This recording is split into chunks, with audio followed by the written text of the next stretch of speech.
Oke, jadi moralitas yang diajarkan Yesus itu terhadap hukum Taurat, Yesus menerima secara utuh keluarga, monogami, kesetiaan, kesucian.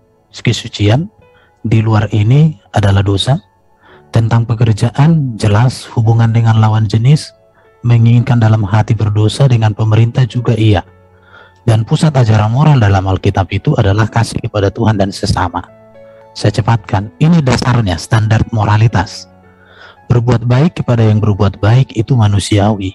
Berbuat baik kepada yang berbuat jahat itu sifat ilahi. Standar ini terlalu tinggi sehingga orang yang menganggap kasih itu menjadi hal yang sia-sia. Karena kasih itu memang kasih ilahi. Manusia yang dikuasai setan akan menganggap kasih ilahi itu sebagai musuh. Ajaran Alkitab Kristen tidak mengenal berbuat jahat kepada yang berbuat jahat atau berbuat jahat kepada yang berbuat baik. Ini sesuatu hal yang sangat tidak benar. Sumber moralitas Kristen itu adalah hati yang berpusat kepada Yesus. Maka hati Yesus, pikiran Yesus, ajaran Yesus yang menguasai hati, itulah sumber moralitas. Makanya orang yang tidak sungguh-sungguh pada Yesus, moralnya ambruk. Oke? Kita lihat moralitas Yesus. Yesus itu mengasihi anak-anak. Yesus itu manusia yang sempurna. Tuhan itu gelar kepenguasaan. Saya bisa jelaskan itu karena kata Tuhan berasal dari Tuhan. Artinya penguasa. Tuhan dengan Allah beda.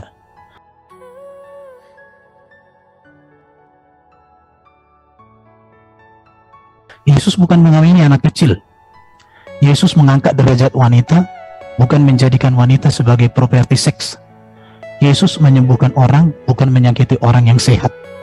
Yesus membangkitkan orang mati, bukan mematikan orang hidup. Yesus mengasihi orang yang menyalibkan, bukan membunuh orang yang mengkritiknya. Yesus menyuruh pengikutnya untuk menyarungkan pedang, bukan menyuruh pengikutnya menghunus pedang. Yesus mengajarkan betapa mulianya institusi perkawinan, bukan menjadikan nikah sebagai kontrak bisnis untuk menikmati farji. Oke, Yesus tidak memiliki budak dan tidak pernah menyuruh orang untuk perbudakan. Tetapi ada orang yang menjual beli budak, bahkan menggauli budak. Yesus tidak mengingini istri orang lain dan mengajarkan untuk menjaga kekudusan mata. Tetapi ada orang menginginkan istri orang lain atau mantan istri orang lain. Yesus tidak menginginkan harta orang lain, apalagi merampas seperti yang dilakukan itu dan ini. Ya, bahkan merampas properti orang lain dan menjadikan jizyah sebagai sumber pemasukan. Yesus mengabarkan kerajaan Allah dengan cinta kasih, bukan mengabarkan atau kerajaan kekuasaan dengan pedang. Yesus mengabarkan kerajaan Allah yang terdiri dari kebenaran, damai, sejahtera, sukacita, bukan mengiming-imingi mengikuti pengikut untuk menikmati pesta seks di surga. Jadi kualitas Alkitab dari seorang Nabi Allah atau manusia, Yesus Kristus, itu dilahirkan dari ras Nabi.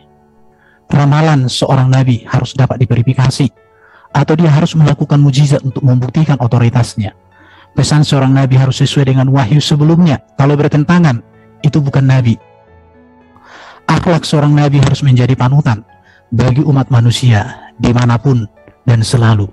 Yesus akhlaknya sampai hari ini menjadi panutan bagi orang-orang yang mengubah dunia menjadi baik.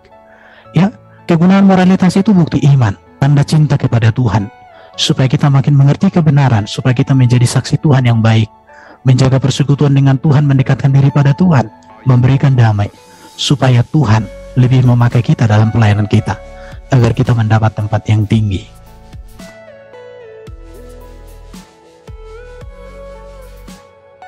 Saya pastikan itu. Ya, kalau saya berbicara tentang ajaran Kristen, ini dia, yang benar, mulia, adil, suci, manis, sedap didengar, pikirkan, pelajari, terima, dengar, lihat, dan lakukan. Itu standarnya. Baru di sini katakan percabulan, kecemaran, hawa nafsu, penyembahan berhala, sihir, perseteruan, perselingkuhan, iri hati, amarah, dan semuanya ini dikatakan tidak mendapat bagian dalam kerajaan Allah. Jadi moralitas yang diajarkan oleh Yesus sempurna, tidak ada cacat, tidak ada kekurangan. Oke. Waktu habis.